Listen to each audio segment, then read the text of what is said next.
Seguimos con más en la pantalla de Canal E. Vamos a seguir analizando toda la información económica. Lo recibimos a Roberto Kachanowski, él es economista. ¿Cómo estás, Roberto? Bienvenido, gracias. ¿Qué tal? ¿Cómo te va? ¿Cómo estás? Bien, gracias por recibirnos. Bueno, No, Roberto, vamos a analizar el contexto económico. Bueno, declaraciones del presidente que también dio en estos últimos días, siempre no vive dando declaraciones y novedades con respecto a la economía. Te quería preguntar si el dólar no está atrasado o si hay atraso cambiario. la respuesta a la pregunta es sí. Ahora, ¿por qué? ¿Por qué? Porque cuando el dólar, en realidad en Argentina existe lo que se llama un tipo de cambio oficial. Y cuando el gobierno pone un tipo de cambio oficial, está poniendo un precio máximo al dólar, por definición. Si no, lo dejaría flotar libremente, obviamente. Entonces, al poner un tipo de cambio máximo, siempre lo pone por debajo del nivel de mercado. No tiene ningún sentido poner un precio máximo en el nivel de mercado o por arriba del nivel al cual está operando el mercado. De manera que la respuesta es sí, está atrasado. Después viene todo el debate, cuánto puede estar atrasado y demás. Eso no lo sabemos, habría que liberar el mercado de cambio y ver. Claro. Pero además lo que se llaman tipos de cambio libres, como el contado con liqui, el MEP, etcétera, también están intervenidos por el gobierno a través del dólar blend, la venta de dólares del Banco Central en el contado con liqui, bueno, lo que fue el blanqueo, que más que nada tuvo un objetivo de recibir dólares para usarlos para controlar el tipo de cambio. Recordemos que todo esto pasó, básicamente se aceleró mucho en julio, el 22 de julio del año pasado, cuando la brecha había llegado al 50%. Ahí el gobierno empezó a intervenir cada vez más fuerte en el mercado de cambios, los mercados de cambios libres. Bien. Así que tenemos un mercado de cambios oficial artificialmente bajo y lo que son los mercados libres también artificialmente bajos como consecuencia de intervención del Banco Central en esos mercados, ¿no? Bueno, otra de las grandes incógnitas hasta el momento es el acuerdo que el gobierno pretende llevar adelante con el Fondo Monetario. Según lo que dijo el presidente, es que estos fondos frescos no implicarían justamente incrementar la deuda. Algunos analistas dicen que esto lo sostiene, que estos dichos lo sostiene como para que justamente este nuevo acuerdo no pase por el Congreso. ¿Crees que puede ser una estrategia del presidente? Bueno, primero tenemos que ver si le dan los fondos frescos. Todavía no sabemos. Lo dan por descontado, pero no está confirmado, ¿no? Que el fondo le asegure, no sé, 10.000 o 11.000 millones de dólares, no sé qué cifra están pidiendo. Eh, no, en realidad el acuerdo tendría que pasar, si van tienen que hacer un nuevo acuerdo. Al ser un nuevo acuerdo debería pasar por el Congreso de la Nación. No es que es la continuidad de un viejo acuerdo. Empieza un nuevo acuerdo. Todo nuevo acuerdo, como es materia de deuda externa, tiene que pasar por el Congreso definitivamente, sí. Claro. Que no lo quieran hacer pasar es otra historia, pero sí, tiene que pasar por el Congreso. ¿Y este acuerdo lo ves posible después de las elecciones o en el primer cuatrimestre? No, yo creo que van a llegar a un acuerdo pienso, ¿no?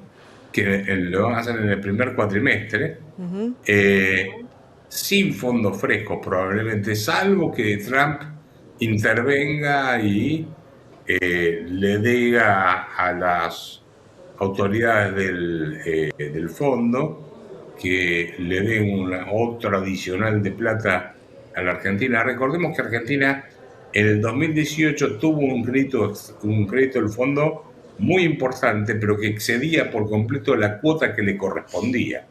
O sea, el Fondo Monetario Internacional es una institución compuesta por 190 países y a cada país le corresponde una cuota de acuerdo a los aportes que hace al fondo. A la Argentina le correspondía menos crédito, ¿sí? O sea, como un banco que te califica y te pone un descubierto determinado. Claro. Acá en el caso de Argentina era un monto determinado que fue superado, de manera que significaría volver a superar el monto que le corresponde a la Argentina como crédito del Fondo Monetario Internacional. Bueno, para eso primero viene la parte técnica, los acuerdos que haya con la gente, qué pasó, qué acuerdo hay sobre materia política cambiaria, etcétera. Después viene la parte de si le van a dar o no le van a dar más dólares frescos. Pero eso finalmente siempre termina siendo una decisión de carácter político, ¿no? No nos olvidemos que los países que más aportan al fondo son Estados Unidos en primer lugar, China, Japón, si mal no recuerdo Alemania y después el Reino Unido.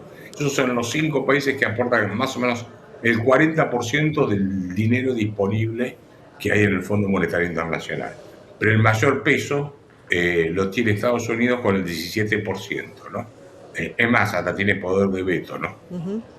Bueno, bien, números de inflación que se dieron a conocer en el día de ayer también. ¿Cuál es el desafío del gobierno en esta desaceleración que quiere llevar adelante?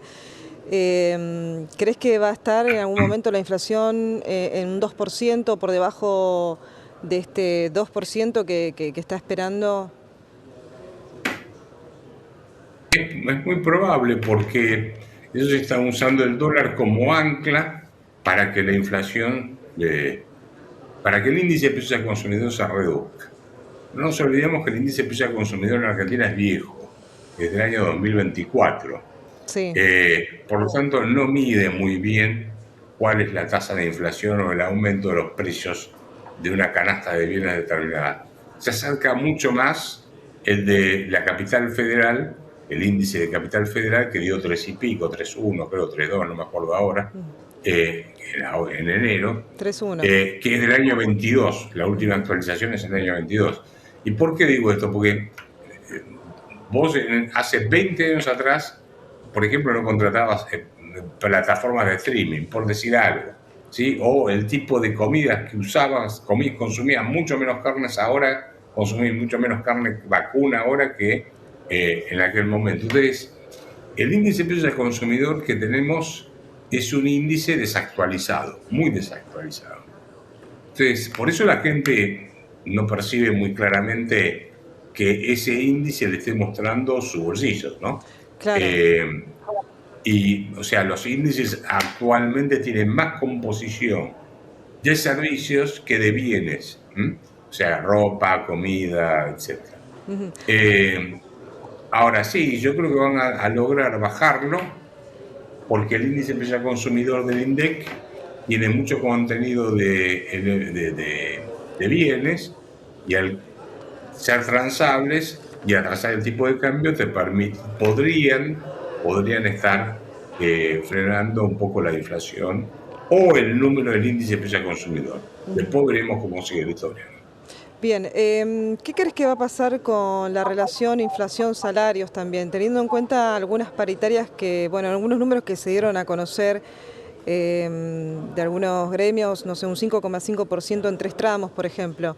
Hay una relación que es, digamos, comparable con la inflación. ¿Los salarios van a superar al número de inflación?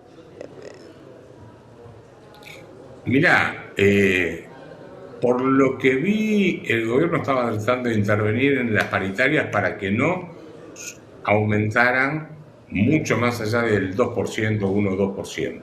¿Sí? Ahora, más allá de lo que se puede acordar en una mesa entre los dirigentes empresarios y los dirigentes sindicales y el gobierno, la realidad es que los salarios pueden subir solo si hay más productividad en la economía. Claro. Y esto es fruto de más inversión. Y bueno, ahí yo no estoy viendo ni se está verificando ningún flujo importante de inversiones en el sector real de la economía que genere, por un lado, mayor demanda de mano de obra y por otro lado, más productividad. Por lo tanto, puede haber aumentos de salarios, el tema es si son sostenibles en el tiempo. Si no son consistentes con la productividad de la economía, lo vas a pagar con mayor tasa de desocupación, eso es inevitable. Bien, ¿y es sostenible este superávit fiscal que es innegociable según desde el gobierno? Bueno, en rigor tiene un superávit primario, pero no financiero.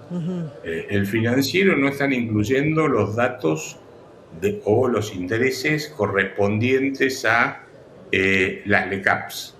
Entonces, cuando uno corrige los datos del resultado financiero, recordémosle a la gente, el resultado está el resultado primario, que no incluye los intereses, y el resultado financiero, que incluye los intereses.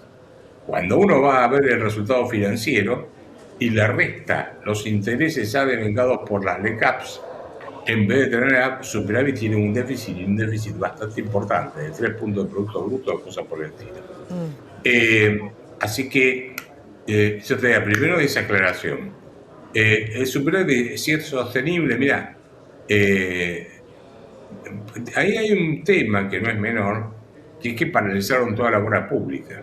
Sí. Entonces, estás logrando sostener parte del déficit fiscal consumiéndote el stock de capital. ¿Qué digo con esto? Te estás consumiendo la ruta, pues no la mantenés, te estás consumiendo, no sé, el sistema energético, te estás consumiendo el stock de los puertos, te estás consumiendo todo lo que tiene que ver con la infraestructura, porque no estás poniendo plata para no digo ya para ampliarla, sino para sostener, para mantenerla. Entonces, podés sostenerla durante un tiempo, ahora un día te vas a quedar sin camino directamente. Entonces, es sostenible en el mediano plazo. Después, si quieren sostener el déficit fiscal y seguir bajándolo, o sea, seguir bajando el gasto público, como gran parte de la baja del gasto público es todo basada en una licuación de jubilaciones y de sueldos, vas a tener que seguir licuando jubilaciones y sueldos. Claro. Para eso vas a necesitar inflación. Entonces, yo no sé si es tan consistente el modelo de baja de la tasa del déficit fiscal que utilizó el gobierno. Tengo mis dudas. Algunos números que también arrojó el gobierno en el presupuesto, el objetivo era crecer a un 5% del PBI y también tener un 18% de inflación. También, ¿qué lectura haces y si ves que esto lo puede llevar adelante? Un presidente que también siempre fue, digamos, cumpliendo sus objetivos, ¿no?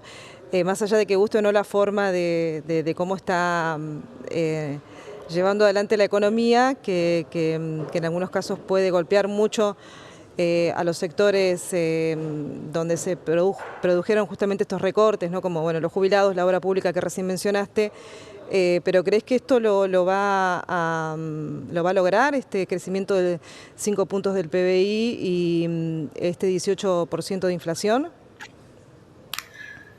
Veamos el tema crecimiento primero. Yo te diría que distingamos entre reactivación y crecimiento.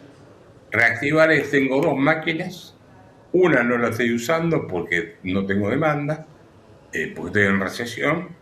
Entonces, reactivar, ¿qué es? De golpe tengo algo más de demanda, le paso un plumero a la máquina que no estaba usando y la pongo en funcionamiento. Eso es reactivar.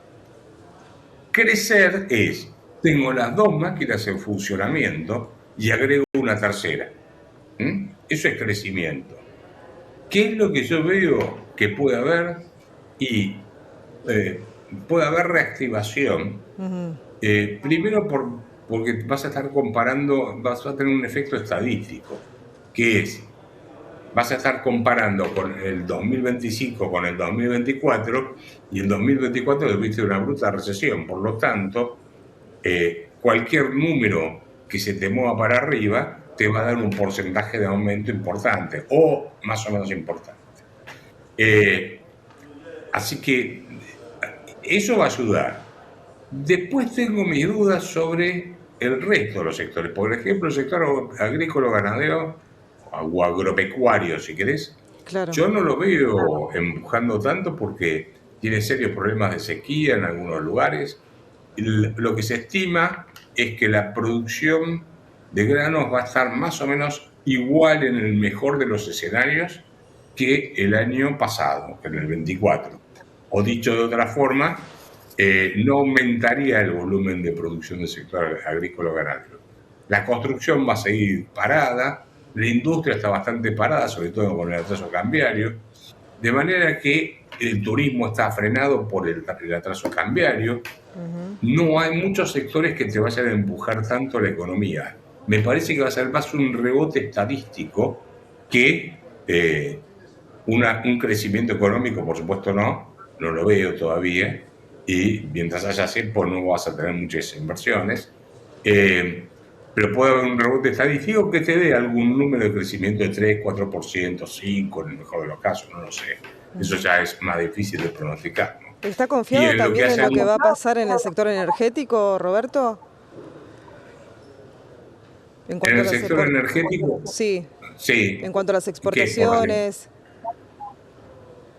Bueno, ahí pueden tener un movimiento mayor, sí. Sí, en el tema... Bueno, hay otro debate también, que inicialmente sí, pero no nos olvidemos que Trump avisó que Estados Unidos se iba a poner a exportar energía. O sea que Estados Unidos tiene grandes reservas de gas y de petróleo, claro, pero las tiene como reservas e importa. O sea, estratégicamente ellos no las explotaban. Y Trump dijo que las iba a poner en funcionamiento y que iba a bajar el precio de los combustibles. Si baja el precio de los combustibles, probablemente Vaca Muerta no te sea tan rentable. Habría que ver. Claro. Eso va a depender mucho de lo que haga Estados Unidos y si termina la guerra también de Ucrania y Rusia, también te puede bajar el precio de los combustibles y hacer que no sea tan rentable y atractivo el sector energético. No depende solo de Argentina, sino de lo que ocurra también en el mundo. Bien, nombraste al sector del campo. Esta baja de retenciones de forma temporal es una medida que va a estar hasta junio vigente. ¿Esto genera confianza en el sector agroexportador? ¿Cómo ves también el ingreso, la liquidación de divisas? No, el sector, bueno, sí, obviamente están liquidando ahora, o estuvieron liquidando, pero el sector agropecuario tiene márgenes muy chicos, sobre todo el sector agrícola, márgenes mínimos. La baja de retenciones es transitoria y te diría que no hay mucho humor. Además tienen sequía. A ver, el campo lo agarró, baja de la soja, claro, sequía y dólar, bueno, obviamente atrasado y bueno, las retenciones que los ayudó un poco esto de la baja, pero el gran interrogante es la baja es hasta junio de este año. Mi gran duda es si en medio de un año electoral y faltando 3, 4 meses para las elecciones o cosas por el estilo, el gobierno va a anunciar que sube las retenciones. Luciría bastante raro. Yo te diría que en estas condiciones... Contradictorio, ¿no? También. Es contradictorio. Yo en estas condiciones no veo al sector agropecuario invirtiendo, por ejemplo, el sector agropecuario es un sector que invierte muchísimo, sobre todo en maquinaria, y estaba viendo las ventas de cosechadoras y no están ganando tan bien, están por debajo de los niveles. Sí. Así que yo te diría, mira, en líneas generales, el sector agropecuario, que podría empujar mucho, le corre en contra el atraso cambiario, y no es solo la venta de retenciones, sino todos los impuestos y los impuestos provinciales y las tasas municipales que nos están matando. Bueno, Roberto, muchísimas gracias por estos minutos. Que la pases bien, ¿eh? Buen Gracias, fin de semana. que tenga buen fin de semana. Roberto Kachanowski, economista, pasaba por la pantalla de Canal E. Nosotros seguimos con más.